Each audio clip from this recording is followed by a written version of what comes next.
ہم سب اپنی زندگی میں کوئی نہ کوئی مثبت تبدیلی لانا چاہتے ہیں، کچھ اچھی عادتیں اپنانا چاہتے ہیں، ہے نا؟ لیکن اکثر ہوتا یہ ہے کہ ہم کوشش تو کرتے ہیں پر خود کو واپس وہیں کا وہیں کھڑا پاتے ہیں۔ تو سوال یہ ہے کہ آخر عادتیں بدلنا اتنا مشکل کیوں ہے؟ چلیں آج اس کی تہہ تک پہنچتے ہیں۔ یہ ایک ایسا سوال ہے جس کا سامنا ہم میں سے ہر ایک نے کبھی نہ کبھی کیا ہے۔ بری عادتیں جیسے دیر تک جاگنا یا ٹال مٹول کرنا اتنی آسانی سے ہماری زندگی کا حصہ بن جاتی ہیں، جبکہ ورزش کرنا یا کوئی نئی چیز سیکھنے جیسی اچھی عادتیں کچھ دن بعد ہی ایک بوجھ سا لگنے لگتی ہیں۔ آخر ایسا ہوتا کیوں ہے؟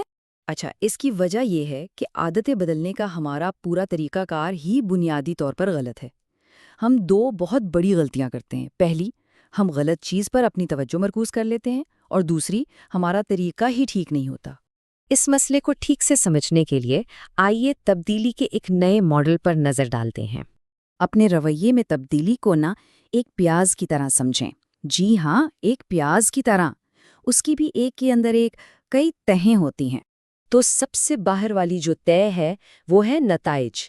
یہ وہ چیزیں ہیں جو ہم حاصل کرنا چاہتے ہیں، وزن کم کرنا، کوئی کتاب لکھنا یا کوئی مقابلہ جیتنا۔ زیادہ تر لوگ اپنی تبدیلی کا سفر یہیں سے یعنی باہر سے شروع کرتے ہیں۔ پھر اس کے اندر آتی ہے دوسری طے یعنی عمل۔ اس کا تعلق ان کاموں اور سسٹم سے ہے جو ہم اپناتے ہیں، جیسے جم جانے کا معمول بنانا، روزانہ مراقبہ کرنا یا اپنے کام کو بہتر طریقے سے منظم کرنا۔ اور پھر سب سے اندر بالکل مرکز میں تیسری اور سب سے اہم طے ہے شناخت۔ اس کا تعلق اس بات سے ہے کہ ہم خود کو کیا سمجھتے ہیں۔ ہمارے عقائد، ہماری خود شناسی، ہمارا نظریہ، سب کچھ یہیں سے شروع ہوتا ہے۔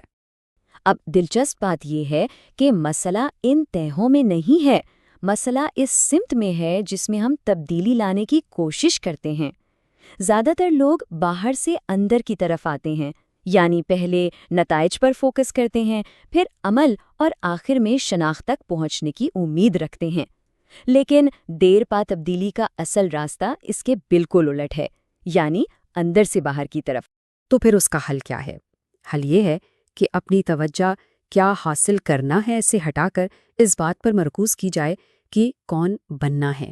دیکھیں، یہاں دو بالکل الگ طریقے ہیں۔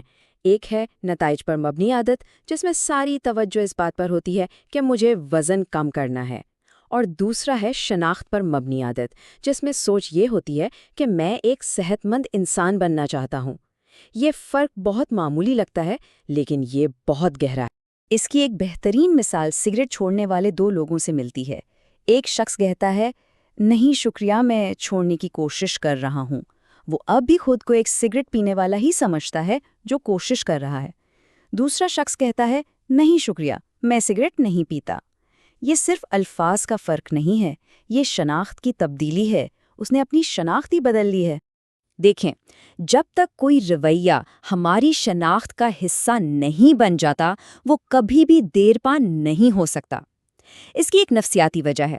جب ہمارے اعمال ہماری خود شناسی سے ٹکراتے ہیں نا، تو ایک ذہنی کشمکش پیدا ہوتی ہے، اور پرانی شناخت ہمیشہ نئے منصوبوں کو ناکام کر دیتی ہے، کیونکہ دماغ کے لیے عمل کو بدلنے سے کہیں زیادہ آسان اپنی گہری پرانی شناخت پر قائم رہنا ہوتا ہے۔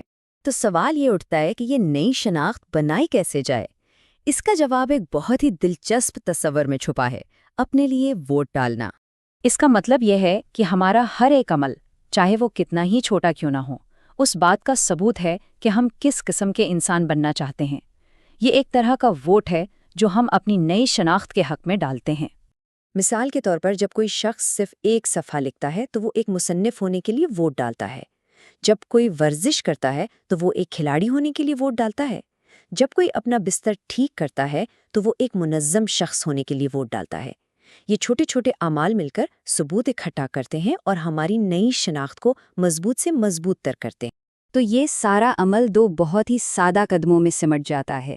پہلا، یہ فیصلہ کریں کہ کس قسم کا انسان بننا ہے۔ دوسرا، روزانہ کی چھوٹی چھوٹی کامیابیوں سے خود کو یہ ثابت کرتے رہیں۔ برائن کلارک کی کہانی اس کی ایک زبردست مثال ہے۔ وہ ہمیشہ اپنے ناخن چباتے تھے۔ ایک دن انہوں نے پہلی بار مینیکیور کروایا۔ ان کے ناخن اچھے لگنے لگے۔ انہیں پہلی بار اپنے ناخنوں پر فخر محسوس ہوا، اور بس اس فخر کے احساس نے ان کی عادت ہمیشہ کے لیے بدل دی۔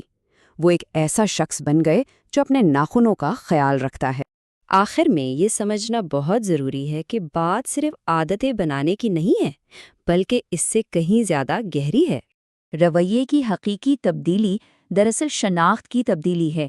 کوئی بھی بہتری یا عادت اس وقت تک صرف عارضی ہے جب تک وہ ہماری ذات کا، ہماری شناخت کا مستقل حصہ نہ بن جائے۔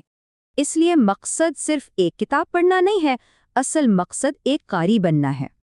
اصل منزل میراتھن دوڑنا نہیں ہے، منزل ایک رنر بننا ہے۔ اور سب سے اہم بات، مقصد صرف کوئی ساز سیکھنا نہیں بلکہ ایک موسیقار بننا ہے۔ یہ سب سے اہم نکتہ ہے۔ عادتیں کچھ حاصل کرنے کا نام نہیں بلکہ کوئی بننے کا نام ہے۔ یہ ایک ذاتی ارتقاء کا سفر ہے۔ تو آخر میں یہ سوال ہر ایک کے لیے ہے کہ آج اپنے چھوٹے چھوٹے اعمال کے ذریعے ہم کیا بننے کا انتخاب کر رہے ہیں۔